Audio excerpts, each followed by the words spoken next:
Hello दोस्तों, welcome to the reversible. दोस्तों, आज का जो हमारा टॉपिक रहेगा वो कैटालिटिक क्रैकिंग के बारे में हम बात करेंगे। बेसिकली ये एफसीसी का एक यूनिट है, फ्लूइडाइज कैटालिटिक क्रैकिंग, एफसीसी। इसमें सिर्फ कैटालिटिक क्रैकिंग लिखा हुआ है, लेकिन जो हम बात करने वाले हैं वो हम एफसीसी यूनिट के बारे में बात करेंगे। तो कल मैं वीडियो डाल नहीं पाया था, मतलब थोड़ा बिजी था मैं, तो इस वजह से मैं आज वीडियो आज क्लास में अपलोड करने की कोशिश करूँगा। ठीक है, एक ये और एक वीडियो का जो आपका क्लास होगा इसके बाद वो मैं अपलोड कर दूँगा। तो आप अगर जो इस चैनल पे जुड़े हुए हैं, लगातार मेरे वीडियो देख रहे हैं और आपने सारी क्लासेस अगर जो मेरी देख लिए, तो आप यकीन मानिए आपका जो रिफाइनरी का जो भी यूनिट होता है उसमें आपका एक अच्छा कमांड हो जाएगा कि कौन से यूनिट में क्या काम होता है और कैसे काम होता है। ठीक है, तो इस चीज़ पे आपका बहुत ही अच्छा पकड़ हो जाएगा। मतलब आप इंटरव्यू में तो काफ़ी अच्छा अपना एक्सप्रेशन जो है दे सकते हैं। ठीक है, तो ये इस चीज़ की तो मैं गारंटी लेता हूँ। ठीक है, ओके। तो जब ये वीडियो में आपको जैसे भी पता है कि मैं जब भी वीडियो बनाता हूँ तो सबसे पहले मतलब चैनल पे, यूट्यूब चैनल पे मैं देख लेता हूँ कि किन लोगों ने इस पे वीडियो बना रखा है। तो मैंने एफसीसी यूनिट पे देखा तो मतलब काफ़ी लोग वीडियो बना रखे हैं इसके ऊपर। ठीक है, तो मतलब वो भी ठीक है, लेकिन कुछ वीडियो मैंने देखा कि काफ़ी ज़्यादा मतलब डिटेल में है। ठीक है, जो कि उतनी रिक्वायरमेंट है नहीं। आपको एक चीज़ हमेशा याद रखने के चलना है, आप एक डिप्लोमा स्टूडेंट हो और आपको ना, या बीटेक जो भी हो, आपको फंडामेंटल क्लियर होना चाहिए। मतलब जो बेसिक ऑपरेशन होता है ना रिफाइनरी का, मतलब एक बेसिक, बिल्कुल आपको ज़्यादा अंदर जाने की ज़रूरत नहीं है। आपसे कभी भी इंटरव्यूअर नहीं पूछेगा कि बताइए कि कैटलिस्ट कैसे डीएक्टिवेट हो रहा है, कैसे क्या हो रहा है, मतलब बहुत कैटलिस्ट का मतलब यील्ड निकाल के दिखाइए, सेलेक्टिविटी बताइए, इतना डिटेल में आपसे नहीं पूछने वाला है। ठीक है, जो एक यूनिट ऑपरेशन के जो इक्विपमेंट होते हैं ना, कि ये कॉलम क्या है, पंप क्या है, ठीक है, ये चीज़ कैसे काम करता है, इसका प्रेशर बढ़ेगा तो क्या होगा, कम होगा, तो यही चीज़ आपसे पूछी जाएगी। तो इतना अपने आप को एडवांस बनाने की ज़रूरत नहीं है। आपका मेन मकसद है जॉब लेना, ना कि आपको बहुत ज़्यादा पीएचडी करने की ज़रूरत है। ठीक है, तो उन सब से आपको अभी बचिए, क्योंकि आपका एग्ज़ाम है, तो आप उसी पे फोकस कीजिए जो आपके एग्ज़ाम पॉइंट ऑफ व्यू से इम्पॉर्टेंट है। तो अब देखिए, आपको रही बात एफसीसी यूनिट का पूरा फुल नॉलेज का, तो इसमें आपको मैं प्रोवाइड करवा रहा हूँ, इसमें आपको मिल जाएगा ईजिली। ठीक है, लेकिन आप इसमें से पढ़ लीजिएगा, और मैं आपको यकीन, मतलब मैं बता रहा हूँ, जो ये मैं आपको ये नोट्स प्रोवाइड करवा रहा हूँ ना, ये स्पेशली मतलब जो कंपनी में ज्वाइन करते हैं उन्हीं को दी जाती है। तो ये और किसी को मिलता भी नहीं। आप इंटरनेट पे भी देखोगे अगर जो एफसीसी यूनिट, तो थोड़ा सा आपको बता देगा एफसीसी यूनिट के बारे में, हर चीज़ एक ही साथ नहीं देगा। ठीक है, कोई भी कहीं नहीं मिलेगा आपको। ठीक है, हर पूरा चीज़ एक साथ कभी नहीं मिलता। अगर जो मिलेगा भी तो कोई फॉरेन कंट्री का मिलेगा, जो आपकी समझ में नहीं आएगा। तो मैं आपको ये जो प्रोवाइड करवाना, अगर जो आप इसको पढ़ते हो तो आपको यकीन मानिए काफ़ी अच्छा कमांड हो जाएगा एक रिफाइनरी के ऊपर। ठीक है, तो इस चीज़ को तो मैं आपको एक बेसिक इसमें बताऊंगा कि कैसे काम करता है एफसीसी हमारा यूनिट, और एफसीसी यूनिट लगाने का क्या पर्पज़ क्या है, हम क्यों लगा रहे हैं, हमें क्या ज़रूरत क्या है। ठीक है, तो इस चीज़ के बारे में हम बात करेंगे। तो दोस्तों, जिन्होंने भी मेरा चैनल सब्सक्राइब नहीं किया है, आप सब्सक्राइब कर लीजिए। ठीक है, क्योंकि आपको पता है कितनी अच्छी अच्छी वीडियो इस पर अपलोड होती हैं। ठीक है, ओके। हम बात करते हैं एफसीसी। एफसीसी का पूरा नाम होता है फ्लूइडाइज कैटालिटिक क्रैकिंग। ठीक है, ये एक इसमें एक टाइप का क्रैकिंग होता है जो कि हाई मोलिकुलर हाइड्रोकार्बन्स होते हैं, उसको स्मॉलर पीसेस में जो है उसको कन्वर्ट किया जाता है। ठीक है दोस्तों, ओके। सो अभी क्या है, एफसीसी लगाने का पर्पज़ क्या है रिफाइनरी में, कि एफसीसी लगाने का ये पर्पज़ है कि इसमें जो भी हमारा रेजिड्यू निकलता है, जो वीजीओ होता है, वैक्यूम गैस ऑयल, उससे हम मैक्सिमम अमाउंट में उसकी रिकवरी करके हम natural gas, diesel, petrol, naphtha, ये सब जो है वो निकाल सके। हालांकि डीजल इसमें से ना के बराबर निकलता है। ये जो एफसीसी का मेन पर्पज़ है लगाने का, वो हमारा गैसोलीन की रिकवरी करना है। गैसोलीन हम मैक्सिमम अमाउंट में इसका यूज़ करेंगे। अगर जो डीजल निकालना है तो आपको हाइड्रो प्रोसेसिंग प्लांट लगाना पड़ेगा। एक बात और बताना चाहूँगा, जो एफसीसी का जो प्रोडक्ट निकलता है वो एक फिनिश प्रोडक्ट नहीं होता है, मतलब कि ये मार्केट में आप बेच नहीं सकते हो डायरेक्ट। ठीक है, आपको ट्रीटमेंट की ज़रूरत पड़ेगा। ठीक है, तो ये चीज़ आपको याद रखना है। ओके, इतना हो गया। ठीक है, थोड़ा सा हम देख लेते हैं क्या लिखा है इसमें। मैं तो उसी टाइम पढ़ा था जब मुझे मिला था। अभी जो जो मैं हाईलाइट कर रखा हूँ वो मैं बता देता हूँ। जो इंट्रोडक्शन मैंने आपको बता ही दिया है, ठीक है। इसमें जो कैटलिस्ट यूज़ करते हैं वो जियोलाइट का कैटलिस्ट यूज़ करते हैं, ये भी पूछा जाएगा आपसे, तो ये याद रखना आपको, ठीक है। ओके। ओके। तो अभी देखिए, when heavy oil fraction are passes in a gas phase through a bed of a powder catalyst as a suitable velocity 1 से लेके 0.7 मीटर पर सेकेंड होता है। The catalyst and the gas from the system that behave like liquid, it can flow from a one vessel to another, influence hydrostatic pressure, ठीक है। Okay. If the velocity is to high the powder will just to carry away the gas and cracking reaction take place where the fluidized hydrocarbon vapour regeneration vapour, ठीक है। Okay, चलिए अभी देखिए, मैं थोड़ा सा समझ लिया और मैं थोड़ा आपको बताता हूँ इसमें क्या है। इस डायग्राम को ज़रा देखिए, ठीक है। अब इस डायग्राम के थ्रू हम पढ़ेंगे। देखिए यहाँ पर आपका क्या होगा ना कि वीजीओ आएगा, क्या आएगा, VGO। आपने वीजीओ ले लिया, वैक्यूम गैस ऑयल, ठीक है। वीजीओ को अब देखिए कैसे हम उसको तोड़ेंगे, अभी देखते हैं। सबसे पहले आपने एक पंप लगाया, सेंट्रीफ्यूगल पंप, पंप से ऊपर गया। अभी क्या है ना कि आपको भेजने से पहले आपको टेम्परेचर रखना पड़ेगा, ठीक है। कम से कम कितना टेम्परेचर रखना पड़ेगा, तो इसमें कम से कम तो भाई ज़्यादा टेम्परेचर, कम से कम 500 तो रखना ही पड़ेगा मुझे लगता है। हाँ, 500 से 540 से लेकर के 500 से लेकर के 540 देखिए, ठीक है। 500 से लेकर के 540, ठीक। ओके, तो राइज़र का टेम्परेचर आपको पता चलेगा कितना रखना है। अभी यहाँ पे देखते हैं। ये देखिए आपका राइज़र, ये जो आपको ये दिख रहा है ना पाइप टाइप का, ये राइज़र है। अभी आप ये समझिए ना कि आधा ज़्यादा रिएक्शन तो यहीं हो जाता है, ठीक है। आधा ज़्यादा रिएक्शन तो आपका यहीं हो जाता है। अभी क्या करते हैं कि वीजीओ को हम गर्म करते हैं, गर्म करने के बाद उसका वेपर बनेगा, वेपर करने के बाद हम उसको ऊपर ले जाएंगे। जैसे ये ऊपर जाएगा, यहाँ से आपका कैटलिस्ट आएगा, क्या आएगा, जो रीजनरेटेड कैटलिस्ट होता है वो एक स्मॉल पार्टिकल्स में यहाँ पर आएगा, ठीक है। अभी और यहाँ से आने के बाद क्या होगा, गैस भी आती है यहाँ से, ठीक है, एयर आती है, ठीक है। तो एयर क्या करता है, जो आपका है वो इसको ऊपर लेकर जाता है, ठीक है। ये ऊपर लेकर जाएगा आपको, ऊपर ले जाने के बाद ये, जैसे कि मैंने आपको बताया, वेपर फॉर्म में होता है।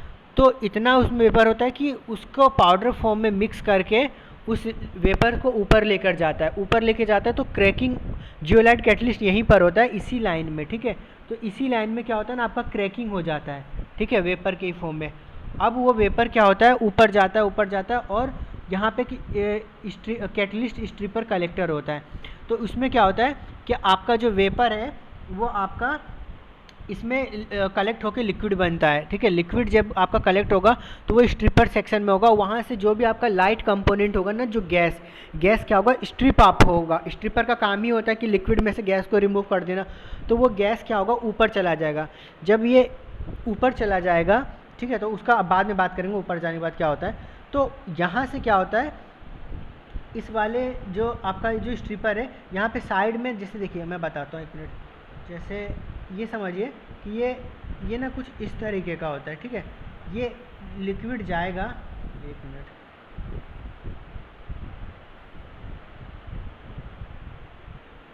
ये इस तरीके से ये आपका वेपर गया, ठीक है। और यहाँ से क्या होता है ना, ये इधर से होकर यहाँ पे जाकर के नीचे कलेक्टर में कलेक्ट हो जाता है, ठीक है। और जो भी आपका जो कैटलिस्ट है, जो मतलब स्पेंट कैटलिस्ट है, ठीक है, वो इसी के साथ आ जाता है आपका। ये देखिए, ये दिख रहा है, तो इस वाले पोर्शन में वो इकट्ठा हो जाता है। तो वो कैटलिस्ट क्या होता है ना, स्पेंट कैटलिस्ट, इसके थ्रू बाहर निकल जाता है। और जो आपका लिक्विड है, लिक्विड यहीं कलेक्ट होकर वेपर के फॉर्म में हम उसको बाहर निकाल लेते हैं, ठीक है। अब ये जो कैटलिस्ट आया हमारा, स्पेंट कैटलिस्ट इसको बोलते हैं। तो यहाँ इस जगह पर ना, एक मिनट में इसको बैक करता हूँ पहले।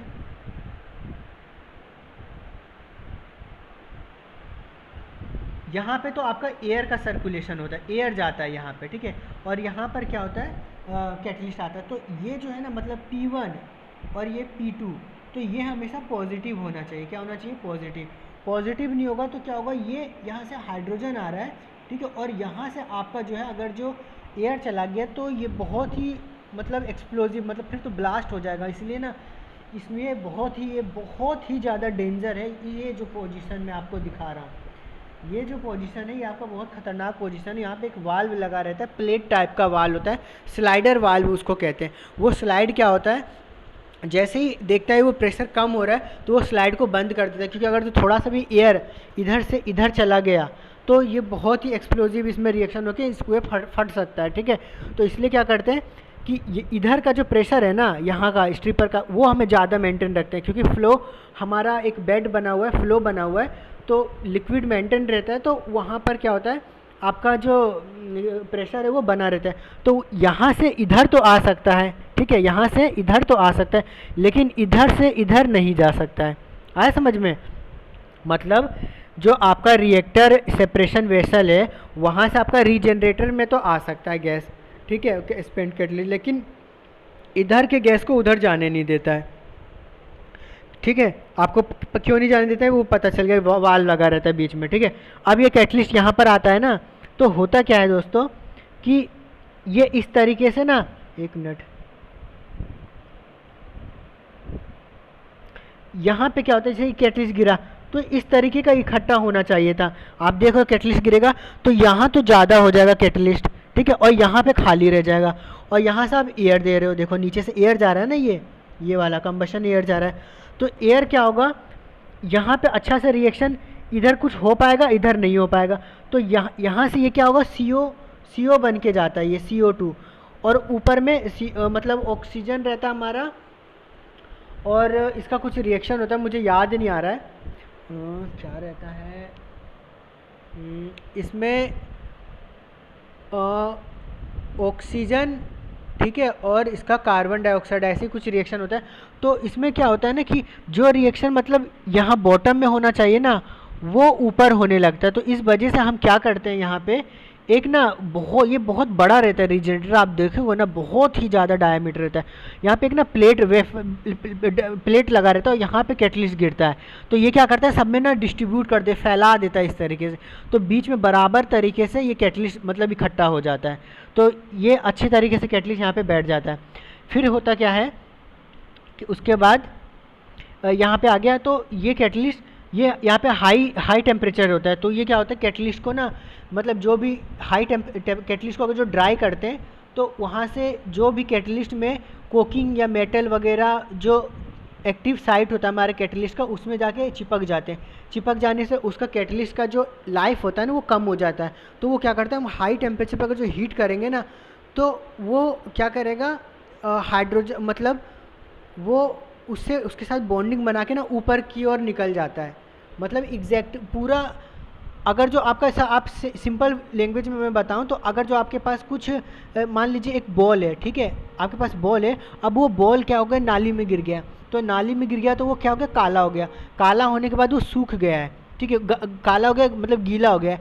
तो अब ये बताइए आप उसको वो अच्छा एक बॉल माना जाएगा, नहीं माना जाएगा ना। तो आप क्या करोगे, उसको साफ़ करोगे, साफ़ करने के लिए क्या करोगे, पानी से धो दो उसको, तो साफ़ हो जाता है। तो यहाँ तो हम कैटलिस्ट को पानी से धो नहीं सकते, तो क्या करते हैं उसको हम हीट करते हैं। हीट करोगे जब आप उस बॉल को, तो उसकी साइड में एक पपड़ी जम जाएगी ना, अगर जो कोई भी चीज़ को हम गर्म करते हो पपड़ी और उसके बाद एयर का ब्लो मारोगे तो वो पपड़ी सारे उड़ के ना मतलब वो बाहर निकल जाएगी, तो आपका बॉल जो है वो नया बन जाएगा, फ्रेश कैटलिस्ट। तो अब आपको पता चलेगा कैटलिस्ट का भी यही होता है, जो एक्टिव साइट होता है वहाँ से जो भी हमारा मेटल्स होते हैं जो चिपके होते हैं वो निकल जाते हैं एक्टिव साइट से, और हमारा कैटलिस्ट दोबारा फ्रेश हो जाता है। उसके बाद हम कैटलिस्ट को क्या करते हैं दोस्तों, यहाँ से दोबारा इसमें भेजते हैं उसी फॉर्म में, ठीक है। कैटलिस्ट यहाँ पर आएगा, यहाँ से फिर वो लिक्विड हमारा वेपर आएगा, और यहाँ पे राइज़र में राइज होगा, ऊपर जाते जाते आपका ना मतलब काफ़ी रिएक्शन हो जाता है, ठीक है। यहीं पे फिर ऊपर जाएगा, फिर स्ट्रिपर में जाएगा, स्ट्रिपर में बॉटम में बैठेगा, वहाँ से कैटलिस्ट निकलेगा, स्पेंट कैटलिस्ट बाहर हो जाएगा, फिर ऊपर जो है आपका जो वेपर है ऊपर जाएगा। अब यहाँ पे ना सीरीज़ में ना बहुत सारे columns, distillation column, fractionation column लगे रहते हैं बहुत सारे, ठीक है। अब ये आएगा लिक्विड, ठीक है, लिक्विड होने के बाद फिर हम इसमें भेजेंगे, फिर क्या होगा, यहाँ से सेम कंपाउंड निकलेगा, लाइटर गैस निकलेगा, फिर गैसोलीन, ठीक है, light gas oil, heavy gas oil, ठीक है, इस तरीके से निकलेगा। और जो रेजिड्यू बचेगा उसको दोबारा से हम क्या करते हैं, पंप के थ्रू लाते हैं। देखिए ये अगर जो हमारा कैटलिस्ट यहाँ पे जो भी रेजिड्यू बचा इसको दोबारा हम यहीं पे ला करके दोबारा हम इसको राइज़र में भेजते हैं, फिर यही काम होते रहता है। तो आपको आई होप आपको ये एफसीसी का ये जो यूनिट है आपको ये अच्छी तरह समझ में आया होगा, ठीक है। थोड़ा सा और हम बात कर लेते हैं क्या इसमें दिया गया। The vapour phase overhead cyclone. अच्छा, ऊपर में ना साइक्लोन सेपरेटर लगा रहता है, जो ये आप देख रहे हो ना, यहाँ पे साइक्लोन सेपरेटर होता है, मतलब यहाँ पे लिक्विड जाता है, वेपर जाता है और ये गोल गोल गोल गोल घूमते रहता है और कैटलिस्ट तो नीचे गिर जाता है और जो लिक्विड है वो वेपर है वो बाहर आ जाता है, ठीक है। तो ये हो गया, ये चीज़ लिखा हुआ है। उसके बाद down stream stripper where entrained hydrocarbon remove हो जाता है इजेक्शन में बिफोर इट, जो मैं अभी बताया वही सब इसमें लिखा हुआ, आप पढ़ लेना। एयर सप्लाई किया जाता है रीजनरेटर को, ठीक है ना, एयर ब्लोअर के थ्रू, ठीक है। कोक डिपॉजिट हो जाता है, ठीक है, कैटलिस्ट में, उसको फिर रिमूव करते हैं। The flue gas therefore passes through the cyclone separator, ये भी बता दिया मैंने, ठीक है ठीक है। मेन कैरेक्टरिस्टिक देखते हैं कि द क्रैकिंग टेक प्लेस, ये वाला इंपॉर्टेंट चैप्टर, ये इंपॉर्टेंट है, ये वाला पॉइंट देखिए कि the special device in the bottom to riser to enhance contacting catalyst and hydrocarbon feed, एक डिवाइस लगा रहता है बॉटम में जो आपका कॉन्टैक्ट एरिया को बढ़ाता है और क्रैकिंग अच्छा से होता है, ठीक है। अब cracking take place during the short time, 2 से 4 सेकंड के लिए बस राइजर में होता है, तुरंत ऊपर उठ जाता है, जो मैं आपको इतना काम झाम बताया ना राइजर में 2 से 4 सेकंड में ही आता है, तुरंत चला जाता है, वहीं पे इतनी देर में आपका उसका क्रैकिंग हो जाता है। और टेम्परेचर क्योंकि हम ज़्यादा मेंटेन रखते हैं 500 से 540, ठीक है। उसके बाद catalyst use is so active that is special device for quick separation catalyst, ठीक है। कैटलिस्ट को भी हम एक्टिव हम रखते रहते हैं इसमें बराबर। उसके बाद इसमें रिएक्टर के अंदर कोई क्रैकिंग नहीं होती, जो भी क्रैकिंग होती है राइजर में हो जाती है, ठीक है। उसके बाद रीजनरेटर टेक प्लेस 680 से लेकर के 720 तक हम रीजनरेट, क्योंकि हम हाई टेम्परेचर यूज़ करेंगे तभी वो कैटलिस्ट क्या होगा हमारे रीजनरेट होगा। With the use of special catalyst all the carbon monoxide in the flue gas is combusted to the CO2 in region. अब देखो यही चीज़ मैं बता रहा था, CO होता है, ठीक है ना, और वो फ्लू गैस जो है कार्बन डाइऑक्साइड के प्रेजेंस में वो क्या होता है रीजनरेशन में इसका कंबशन होता है, ठीक है। ओके, सो आगे हम देखते हैं क्या है कि इसका मेन इक्विपमेंट आपसे पूछ सकता है कि ये बताइए एफसीसी का मेन कंपोनेंट इक्विपमेंट क्या है। तो लार्ज वेसल स्टोरेज होता है फॉर कैटलिस्ट का, ठीक है, जिसको हम उसके बाद हमारे रीजनरेटर होता है, रिएक्टर होता है, मेन फ्रैक्शनेटर होता है, ठीक है। फ्रैक्शनेटर तो आगे लगाता है, राइज़र भी आपको बताना है, ठीक है। उसके बाद pump work up section, several distillation column लगे रहते हैं सीरीज़ में, प्रोडक्ट ट्रीटिंग फैसिलिटी, ठीक है। अब मतलब मैंने आपको बताया ना कि ये प्रोडक्ट ट्रीटिंग फैसिलिटी इसलिए क्योंकि ये फिनिश प्रोडक्ट नहीं देता है, तो फिनिश प्रोडक्ट नहीं देगा तो हमें सबको ना ट्रीट करना पड़ेगा, इसलिए ट्रीटिंग फैसिलिटी होती है इसमें, ठीक है। अब इसमें क्या क्या कंपोनेंट मिलता है वो मैं आपको बताता हूँ। एक तो C4 से C3 C4 जो भी आपका गैस होता है वो मिल जाता है, आपका गैसोलीन मिलता है आपको 40 से 50%, हैवी गैस ऑयल और कोक। अब आप ये देखिए 40 से 50%, तो आपका आधा तो ये सिर्फ समझिए गैसोलीन दे दिया, इसीलिए ये एफसीसी ज़रूरी है, ठीक है। मतलब आप समझिए कि आप एक कचड़े में से आप पेट्रोल निकाल ले रहे हो, ये मतलब बहुत बड़ी बात है, ठीक है। इस वजह से ये थोड़ा यूनिट महंगा भी है और ये चलाना बहुत ज़रूरी होता है, ठीक है। अभी क्या हो रहा है ना, अभी मतलब साइंटिस्ट वगैरह ये रिसर्च करने में लगे पड़े, जो भी R&D है, कि हम कुछ ऐसा कैटलिस्ट यूज़ करें जिसमें ना हमें जो हमारा क्रैकिंग भी हो जाए और गैसोलीन भी प्रोड्यूस करे और साथ में उसका ट्रीटमेंट भी हो जाए, मतलब सल्फ़र को हम यही रिड्यूस कर दें, क्योंकि अभी क्या है हमें दूसरा अलग यूनिट लगाना पड़ रहा है कि सल्फ़र को रिमूव करने के लिए और मेटल नाइट्रोजन को रिमूव करने के लिए। इसीलिए अभी हम लोग सोच रहे हैं कि हम ऐसा कुछ मतलब इसमें कैटलिस्ट की तैयारी करें कि जिसमें हम इसी के अंदर जो है हमारा ट्रीटमेंट हो जाए हमारा सल्फ़र वगैरह का, ठीक है। Conclusion, it is reliable to convert residue into the value product like LPG, ठीक है, LPG ये सब प्रोपिलीन वगैरह बहुत ज़्यादा इससे निकलते हैं, ठीक है। डिसएडवांटेज देखिए कि FCC is that product produce need to be treat, मतलब इसमें ना आपको प्रोडक्ट जो निकलेगा उसको ट्रीटमेंट करने की ज़रूरत पड़ेगा, जबकि हाइड्रो प्रोसेसिंग में आपको ट्रीटमेंट की ज़रूरत नहीं पड़ती है, ठीक है। तो इसमें फ्लूडाइज इसको इसलिए बोला जाता है क्योंकि एक समझ लीजिए एक फिक्स बेड होता है, उसके अंदर कैटलिस्ट होता है, पूरा बेड में मतलब भरे रहते हैं और उसके अंदर से वेपर जाता है, तो वो पूरी तरीके से ना फ्लूडाइज हो जाता है, मतलब ड्रैग ड्रैग जो होता है वो बहुत ज़्यादा बढ़ जाता है, ठीक है। तो इसलिए इसको हम फ्लूइडाइज बोलते हैं, क्योंकि एक बेड मतलब आप ये समझिए कि एक फिक्स बेड है, उसके अंदर बहुत सारे कैटलिस्ट वगैरह फिल है, हर चीज़ है, उसके अंदर से आप गैस पास करवा रहे हो तो वो फ्लूइडाइज हो जाएगा, मतलब सब तरीके से फैल जाएगा, इसलिए हम फ्लूइडाइज कैटलिटिक क्रैकिंग बोलते हैं इसको, ठीक है। आई होप आपको ये वीडियो अच्छा लगा हो दोस्त। और कोई भी डाउट हो तो आप मुझसे पूछिए और ज़्यादा से ज़्यादा शेयर कीजिए वीडियो को। और अब नेक्स्ट टॉपिक जो होगा हमारा वैक्यूम डिस्टिलेशन यूनिट के ऊपर होगा, तो वीडियो के साथ बने रहें और बिल्कुल पढ़ाई तो छोड़ना ही नहीं है, ठीक है। ओके दोस्तों, बाय बाय।